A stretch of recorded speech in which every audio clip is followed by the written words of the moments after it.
What's up everyone, my name is RoyaleRebelle, and in this video I'm going to talk about if there are any possible solutions to camping and tunneling in Dead by Daylight. It seems like the current meta of Dead by Daylight has really increased the amount of killers who either camp, tunnel, or do both. Even big creators such as Otts have come out and said that the current meta makes it necessary to tunnel. While that's debatable, I still want to talk about this. Now, I'm not here to judge people who do these. While I have my personal opinions on them, that's exactly what they are, opinions.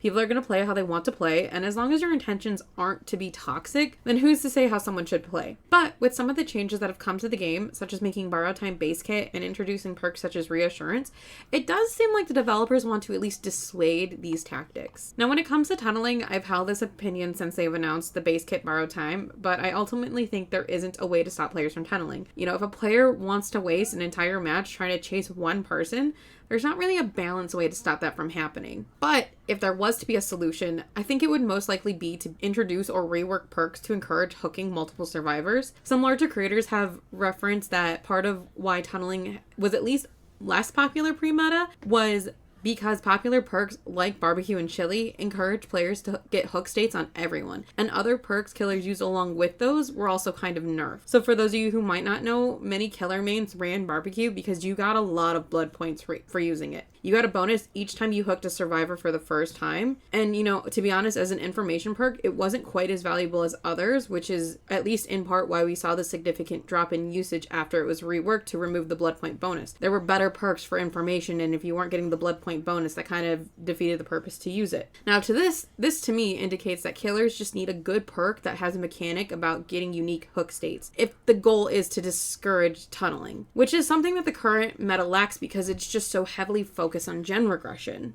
Now, switching over to camping. In terms of camping, I think there are actually some options when it comes to addressing this. You know, behavior could kind of steal a mechanic from Prop Night, which is the developers can make it so that the killer, if they're within a specified distance from the hook, pauses the timer on the hook survivor. Now, there's a couple nuances I would add to this, such as, you know, maybe possibly having a countdown before the pause begins, just in case you have some overly altruistic survivors who aren't giving the killer space to walk away from the hook. Also, figuring out what that balanced distance would be between killer and hook survivor would need to be calculated. Now, obviously, this isn't going to stop all camping because killers would have the ability to do a wide camp, but the point should be to have that distance needed to go for an unhook, which you can't get if the killer is sitting right on top of a hook survivor. Now, another option would be to either rework reassurance or introduce a new perk with this mechanic, which would be allow the survivor on hook to pause their own timer. Now, this was a concern players initially had when reassurance came out in the PTB, was that survivors would be forced to stay into a game by bullies via reassurance. Now, reworking reassurance so it's in the hands of the hook survivor would definitely help deter camping because, you know, you're wasting a lot more of the killer's time, but then it would also prevent survivors from being taken hostage by toxic teammates. And I know since then reassurance has been reworked, and so you're less likely to be taken hostage by other players, but I still think that it should be in the hands of the hook survivor, especially given the environment of solo queue. Now, at this time, I would be really surprised if behavior announced any changes that would address camping and tunneling, but I think these are some viable options that I would explore if they ever wanted to go down that path. But what do you guys think? Do you have any ideas on how you would deter camping and tunneling in Dead by Daylight? Leave your thoughts in the comments below.